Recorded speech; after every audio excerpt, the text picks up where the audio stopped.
తాకట్లో ఉన్న మీ బంగారాన్ని విడిపించి ఆ రోజు ఆన్లైన్ రేటుకి కొంటాం. Sharma gold company.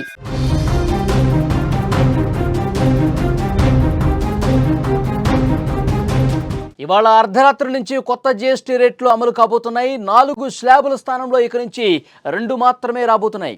ఇప్పటికే కార్ల ధరలను కంపెనీలు తగ్గించేశాయి. దాదాపు ₹1,00,000 వరకు ధరలు తగ్గాయి. మరొక పక్క 10% వరకు టీవీల ధరలు కూడా తగ్గబోతున్నాయి. కొత్త జీఎస్టీతో నిత్యావసర సామాగ్రి ధరలు భారీగా తగ్గబోతున్నాయి. కేంద్ర ప్రభుత్వం ప్రవేశపెట్టిన కొత్త జీఎస్టీ ధరలు రేపటి నుంచి అమల్లోకి వచ్చేస్తున్నాయి. ఇక మీదట 5-18% పన్ను స్లాబులు మాత్రమే ఉండబోతున్నాయి. చాలా రకాల వస్తువుల ధరలు ఒక్కసారిగా దిగొస్తాయి.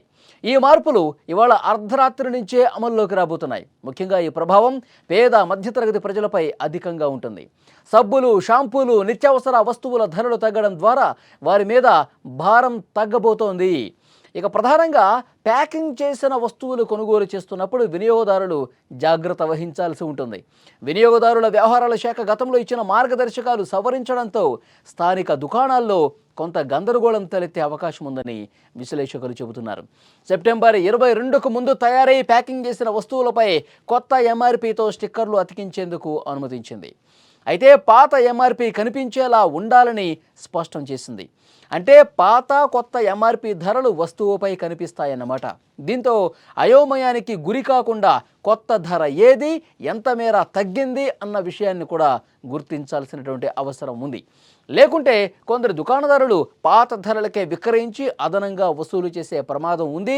దీన్ని వినియోగదారులు తప్పకుండా మీరు దుకాణానికి వెళ్ళినప్పుడు, మీరు వస్తువులు కొనుగోలు చేసినప్పుడు 2 రకాల ఎంఆర్పీలు ఉన్నాయో లేదో తెలుసుకోండి. అప్పుడు మాత్రమే కొనుగోలు చేయండి, లేకపోతే ప్రశ్నించండి అని కూడా ప్రభుత్వం చెప్తోంది. ఏమేమి తగ్గుతాయి ఒక్కసారి పరిశీలిస్తే పాలు, నెయ్యి, పన్నీర్, చీజ్, డ్రై ఫ్రూట్స్, స్వీట్లు, ఫ్రూట్ జ్యూస్, సబ్బులు, shampoo, toothpaste, tooth brush, face powder, oil, talcum powder ధరలు, అలాగే ఎయిర్ కండిషనర్లు కూడా, టీవీల మీద కూడా స్వల్పంగా ధరలు తగ్గే అవకాశం ఉంది. ఇక ఇప్పటికే పలు కార్ల కంపెనీలు కార్ల ధరలను తగ్గించాయి. దాదాపు 50,000 నుంచి ₹1,00,000 వరకు మారుతి, మహీంద్రా, కియా, స్కోడా కార్లు ధరలు తగ్గాయి. వాటితో పాటు టెక్స్టైల్స్, షూస్ ధరలు కూడా తగ్గినట్టుగా మనకు అర్థమవుతోంది. ఇవాల్టి నుంచే ఇవన్నీ కూడా అమల్లోకి వస్తున్నాయి. నిత్యావసర వస్తువుల ధరలు దాదాపు చాలా వరకు తగ్గడంతో ముఖ్యంగా పేద మధ్యతరగతి ప్రజలకు ఒక ఊరట కలిగే అంశం. ఎప్పుడైతే కేంద్ర ప్రభుత్వం ఒక ప్రకటన చేసిందో ఈ జీఎస్టీ కేవలం 2 స్లాబులు మాత్రమే, పేద మధ్యతరగతి ప్రజల కోసం వాళ్ళు ప్రతి నెల కూడా వాళ్ళు ఖర్చు పెట్టే నిత్యావసర వస్తువులకు సంబంధించి చాలా అంటే చాలా వాళ్ళకి భారం తగ్గి ఉపశమనం కలిగి, మళ్ళీ ఒకవైపు ధరలు తగ్గితే పేద ప్రజలకి ఎంత ఉపయోగం కలుగుతుందో ప్రభుత్వానికి కూడా, దేశానికి కూడా దీనివల్ల అంతే ఉపయోగం కలగబోతోంది. ఎందుకంటే మార్కెట్లో ఇవి ఎక్కువ కూడా సామర్థ్యం పెంచుతారన్నమాట. పేద మధ్యతరగతి ప్రజల సామర్థ్యం, కొనుగోలు సామర్థ్యం పెరిగితే అది దేశానికి ఉపయోగకరం అని చాలా స్పష్టంగా చెప్తున్నటువంటి సిచ్యువేషన్ ఉంది. సో ఏం తగ్గితే ఏం తగ్గవు అన్న విషయానికి సంబంధించి ఇప్పటికే చాలామంది క్లారిటీ వచ్చేసింది.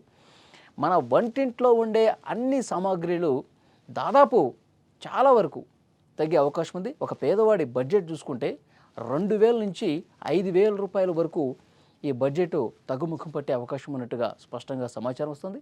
మరోవైపు కార్లు కావచ్చు, బైకులు కావచ్చు, ఫ్రిడ్జ్లు కావచ్చు, ఏసీలు కావచ్చు, ఇలాంటి వాటి మీద కూడా చాలా వరకు భారం తగ్గబోతుందని మనకు అర్థమవుతోంది.